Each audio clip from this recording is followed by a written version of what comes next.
Hello everyone, welcome to my blog. तो आज मैं शुरुआत कर रही हूँ दिन की। आज मैंने बनाए हैं लड्डू। आप इसको बोल सकते हैं इम्यूनिटी बूस्टर लड्डू। ठीक है, इस लड्डू में काफ़ी चीज़ें पड़ती हैं। मैंने इसमें घी डाला है, घी में ही रोस्ट होती हैं ये चीज़ें। ठीक है, और घी में रोस्ट होती हैं और इसमें काफ़ी ड्राई फ्रूट्स डलते हैं। लोग आटा भी डालते हैं, मैंने वो भी डाला हुआ है, फ्लोर आटा। ठीक है, आप जो आपको टेस्ट के अकॉर्डिंग आप अपने ड्राई फ्रूट डाल सकते हैं। मैंने जैसे देखो किशमिश डाला हुआ है, मखाने डाले हुए हैं, पॉपी सीड्स डाले हुए हैं, वाइट तिल्स डाले हुए हैं, और किशमिश है, काजू है, अखरोट है, तिल है, सारे जो भी होते हैं वो सब चीज़ें डाली हुई आप देख सकते हैं। उसके बाद मैंने डाला सिर्फ फ्राई किए उनको, जो भी है थोड़ा सा घी में थोड़ा थोड़ा घी लेके सब चीज़ों को फ्राई करना है। मखाने भी मैंने पहले फ्राई कर लिए थे, आपको मैं दिखा नहीं पाई, सॉरी।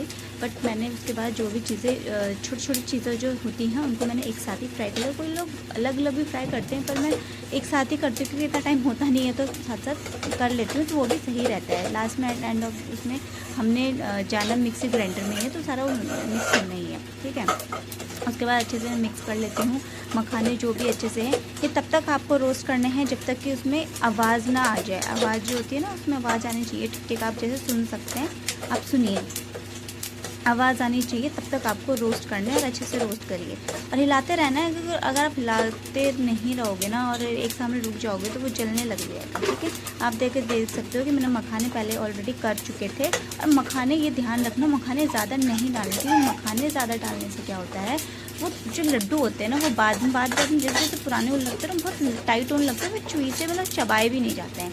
तो आपको ध्यान रखना है कि वो ज़्यादा क्वांटिटी में जो मखाने वो ज़्यादा नहीं है। उसके बाद इसमें देखो, आप देख सकते हैं मेरे कढ़ाई में घी नहीं है, तो उसकी उसमें ज़रूरत नहीं है। जो भी आपके पॉपी सीड्स और वाइट तिल होते हैं ना, उसमें आपको ज़रूरत बिल्कुल भी नहीं है। जस्ट उनको रोस्ट करना है, थोड़ा सा ब्राउनिश हो जाए और थोड़ा सा ये कि कच्चापन निकल जाए, सॉफ्टनेस निकल जाए, थोड़ा क्रंची हो जाए, ताकि वो जो मिक्सर ग्राइंड में जाके अच्छे से वो मिक्स हो जाए।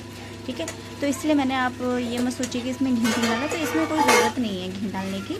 ठीक है, इसको भी आपने वैसे ही रोस्ट करना है जब तक कि आपको इसमें आवाज़ ना आ जाए। जो टिक टिक की आवाज़ आती है उसकी आवाज़ ना आ जाए, तो आपको रोस्ट करना है। आप देख सकते हैं मैं कैसे कंटिन्यू उसको हिला रही हूँ, कि आपको भी करना ही पड़ेगा ये चीज़। अगर नहीं करोगे तो फिर नीचे से बैठ जाएगा और फिर कहीं ना कहीं चल के फिर वो आपका लड्डू में टेस्ट ख़राब करेगा। जो जलने वाली स्मेल आती है वो आपको भी पता है, तो वो चीज़ें आप भी बिल्कुल ये गलती मत करना। ठीक है, देखिए अभी भी मैं कर ही रही हूँ लगातार। धीमी आंच में करना है, ये चीज़ ध्यान रखना। तेज़ आंच में बिल्कुल भी ना करें। तेज़ आंच में जल्दीबाजी के चक्कर में करेंगे तो हर चीज़ ख़राब ही होती है। ध्यान रखें कि आप मीडियम टू हाई फ्लेम में ही करें, ज़्यादा तेज़ फ्लेम में तो बिल्कुल भी ना करें। इसको रोस्ट करने के बाद फिर मैंने, मतलब जो भी चीज़ें थी, जो भी हमारे पास ड्राई फ्रूट थे, आप ड्राई फ्रूट अपने टेस्ट के अकॉर्डिंग भी डाल सकते हैं। आपके पास अगर छुआरे हैं, छुआरे भी डाल सकते हैं। कोई लोग छुआरे डालते हैं, काफ़ी कुछ डालते हैं। गोंद होते हैं, गोंद मेरे पास अवेलेबल नहीं था तो मैंने नहीं डाला। ठीक है, उसके बाद मैंने फ्लोर लिया, फ्लोर के आटे के लड्डू बनाए। किसी को बेसन अच्छा लगता है तो आप बेसन भी यूज़ कर सकते हैं। मैंने आटा लिया और आटे को भी आपको कंटिन्यू हिलाते रहना है, क्योंकि अगर आटे को कंटिन्यू नहीं हिलाओगे तो आपके वो जलने के चांसेस ज़्यादा हो जाएंगे और फिर वो टेस्ट उसमें फिर अच्छा भी नहीं आएगा। ठीक है, आटे को भी देखो मैं कंटिन्यू हिला रही हूँ। अगर हाँ तेज़ फ्लेम में है तो भी आपको दीजिएगा, पर मीडियम टू हाई फ्लेम में रखना है। मीडियम फ्लेम में रहे हमेशा आपका, तो टेस्ट वो उसमें इन्हेंस होके आएगा। देन उसमें जो मेरे ड्राई फ्रूट्स वगैरह थे, मैंने सारे रोज उसको मिक्स में ग्राइंड कर लिया और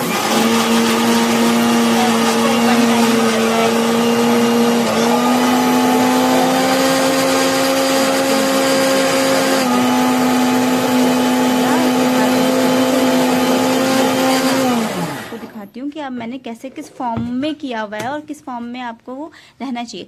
किसी को अच्छा लगता है कि मोटा मोटा क्रंचीनेस रहे, पर मेरे को नहीं लगता, क्योंकि मेरे को भी ठीक है, पर बच्चों के साथ नहीं चलता। बच्चों के लिए मतलब बिल्कुल महीन करना ही पड़ता है।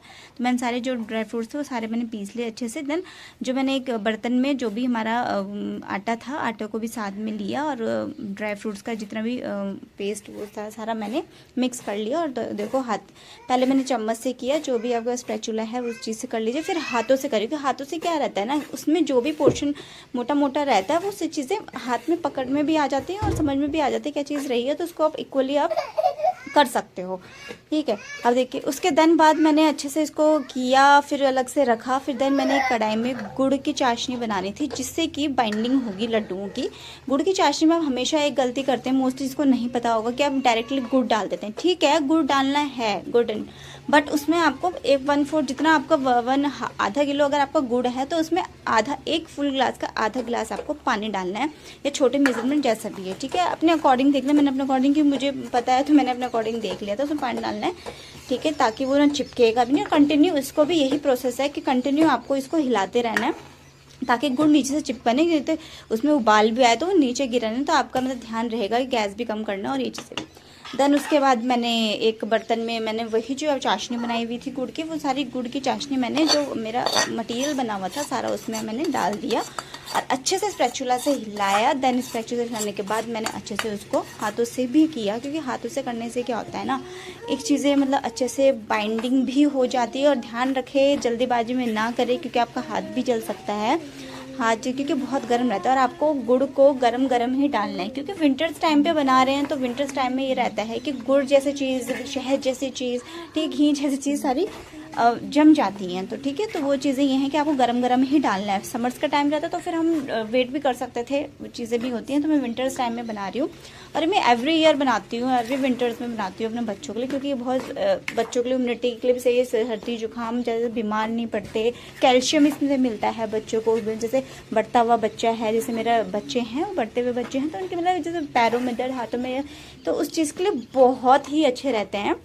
इवन अगर प्रेग्नेंट लेडी हैं, या जैसे कि आपके मतलब बड़े घर में बुजुर्ग वगैरह हैं, उनके पेन होता है हाथों में, पैरों में, बैक पेन होता है, उन चीज़ों को कैल्शियम के लिए बहुत ही अच्छे हैं। क्योंकि इसमें आपका मखाने भी हैं, ठीक है, पम्पकिन सीड्स भी हैं, और काफ़ी चीज़ें हैं इसमें, अंजीर हैं, बहुत चीज़ें हैं। तो इसमें कई सब चीज़ें हमें कैल्शियम के लिए पूरी करती हैं, ये चीज़ें हमारी बॉडी में। तो ठीक है, तो ये चीज़ें आप अपने घर में किसी को भी दे सकते हैं, घर में अपने बड़ों को, बच्चों को, इवन कोई भी टेस्ट के लिए। इवन ऐसा नहीं है कि जो बीमार पड़े है, कि बढ़ता हुआ बच्चा, उसके लिए नहीं, ऐसा कुछ नहीं है, ऐसे नॉर्मली भी खा सकते हैं, और फेस्टिवल्स में कैसे भी बना सकते हैं। देन मेरे देखो रेडी हो चुके थे, इतने में मेरे काफ़ी लड्डू बन गए थे, अप्रॉक्सीमेटली कि 80 तक तो बन गए थे। इनफ है मेरा, मतलब वन मंथ के लिए तो चल जाएगा। देन मैं रेडी करूँगी। अच्छा लगे ब्लॉग तो लाइक करिए, सब्सक्राइब